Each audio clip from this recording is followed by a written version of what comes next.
But here's what I'm going to prove, folks.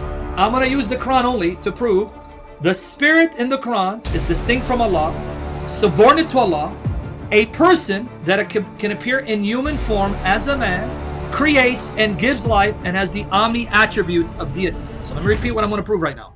The spirit is distinct from Allah and yet inseparable from Him. Let me emphasize that. Distinct but inseparable, because He's a part of Allah, originates from Allah, subject to Allah, is a person who can have communication with others, can appear in human form, appears as a man, creates, gives life, and has the omni attributes of deity, proving that He is a divine person.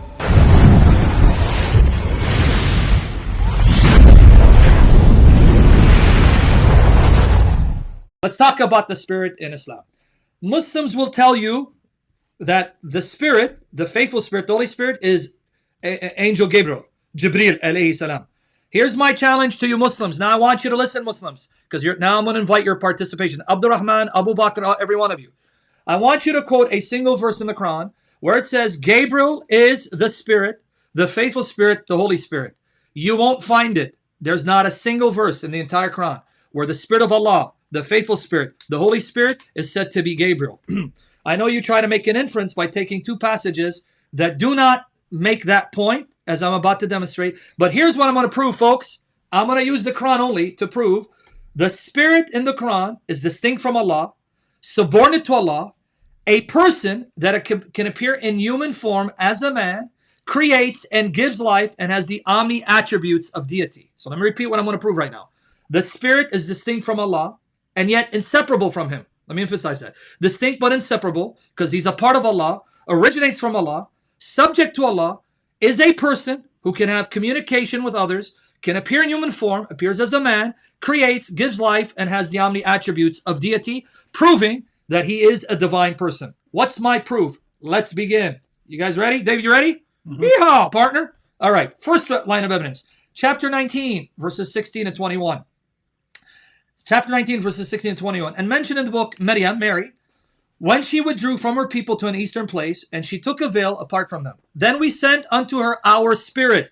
The word is ruh, not angel. Beware of translations that say we sent to her our angel. It doesn't say angel, it's ruh, ruhana. We sent to her our spirit. Now watch the spirit.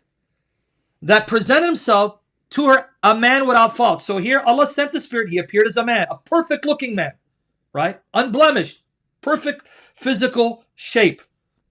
She said, I take refuge in the All-Merciful from thee. She didn't know it was the spirit. She thought it's a man who was trying to do something to her.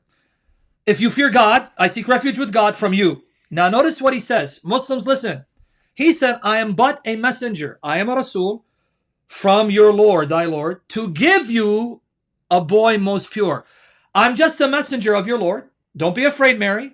And I've come to give you, I will give you a son that is faultless. So the Spirit is sent to create life in Mary's womb. Who's going to cause Mary to get pregnant without sexual intercourse? The Spirit. This is further confirmed in chapter 66, verse 12. 66, verse 12, Muslims pay attention, because you're going to have to now address it. And Mary, the daughter of Imran, Imran's daughter, who guarded her private part. So we breathe into her private part, our spirit. Note how the Spirit gets Mary pregnant, folks. Allah sent the Spirit. The Spirit can speak and be spoken to, because He spoke to Mary. Mary spoke to Him, so He's personal. He appears in human form. He can appear as a man. And then He enters into Mary's private part. Excuse the graphic language. That's the language of the Quran. For what purpose? Why does He enter? Because He's going to cause her to get pregnant, which means that the Spirit has the power to create life, give life. So the Spirit is a messenger, subject to God. Speaks, can be spoken to. He's a person. Can appear in human form, creates and gives life. This is further confirmed in chapter 15, verses 28 to 29. And when thy Lord said to the angel, see, I am creating a mortal of a clay of mud molded. I'm going to create a man, clay, mud, molded. When I have shaped him, this is 15, 20, 29, and breathe my spirit into him, fall you down, bowing before him. So again, Allah breathes the Spirit into Adam's lifeless body. Why? For the same reason He breathed the Spirit into Mary's private part. Because the Spirit is now going to animate Adam, making him a living soul. So notice, the Spirit creates and gives life. But notice another thing. Allah breathed out the Spirit. Muslims, pay attention. Allah breathed out the Spirit. That means the Spirit is not part of creation. He didn't come from nothing or a part of the creation that Allah made. He came out of Allah, breathed out of Allah, meaning he's part of Allah. So here the Spirit is part of Allah and distinct from Allah, subject to Allah, Allah's messenger, who can appear as a man, who's a person who can speak and be spoken to, creates and gives life. Wow. Now, the icing on the cake.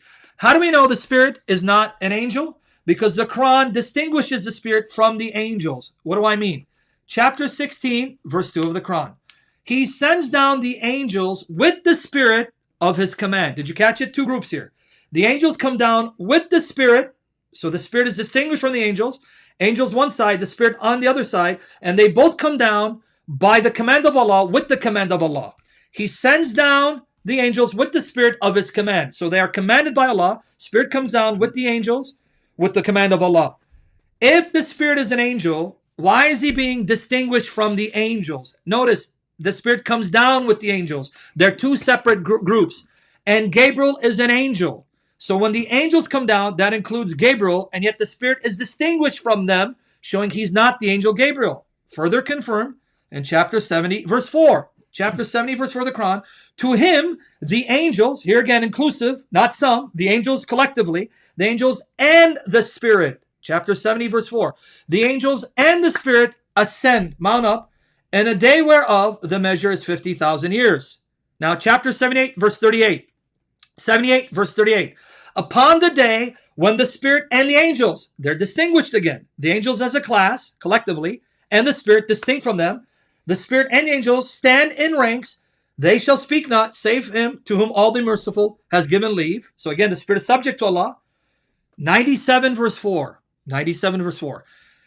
In it, the angels and the Spirit descend. How many times must the Quran separate the Spirit from the angels for the Muslims to understand and get it? The Spirit is not an angel. Angels are not the Spirit. But since Gabriel is an angel, he cannot be the Spirit. Still not convinced? 17, verse 85. Here is the perfect time for Muhammad to have said the Spirit is Gabriel, because he's asked about the Spirit. Notice Muhammad's answer. Almost done.